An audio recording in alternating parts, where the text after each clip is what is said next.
And now the University of Idaho murder case. The family of Ethan Chapin is speaking out for the very first time. He's one of 4 students killed in an off-campus house last November. ABC's Kana Whitworth has the story.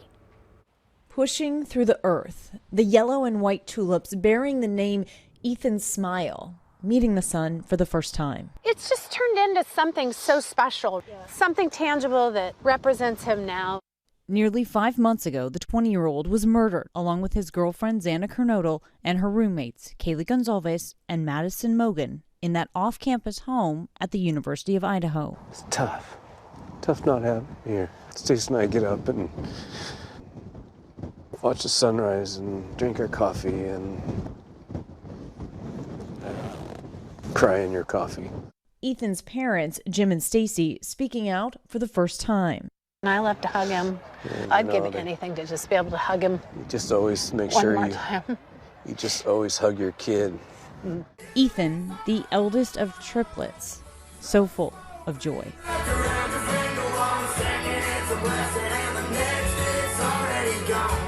He spent his last day on this earth with his siblings, the 3 seen here at his sister Maisie's sorority formal, before spending time with Xana at his Sigma Chi fraternity and then Xana's home at 1122 King Street, where they were murdered just hours later. That house set to be demolished. You think stuff like that never happens. You do. You think it happens to other people, but I'm telling you, if it can happen to us, it can happen to anybody. Both Maisie and Hunter are now back at school, preparing to graduate without their brother. Hunter, he was kind of Ethan's wingman. I mean, you realize when you're a triplet, you have spent your whole life together, the 3 of them.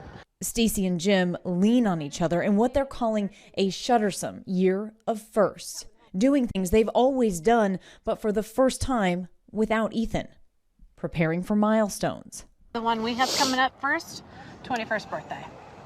That's going to be We tough. have talked about the kids' 21st birthday forever. We have. And that's going to be tricky. Yeah, that is going to be a tricky time. Yep. Here at Tulip Valley Farms, Ethan worked in the fields planting bulbs, and now he's being remembered with his own.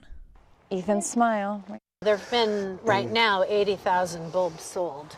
The Chapins have big intentions to give back to both their communities in Skagit Valley, Washington, where Ethan grew up, and Moscow, Idaho, with scholarships funded by proceeds from the Ethan Smile Foundation. We've created something that is good, that Ethan would love. He loved people, he loved a great adventure, and he was inclusive. If we could touch as many lives as he touched in 20 years in our lifetime, the world would be a better place.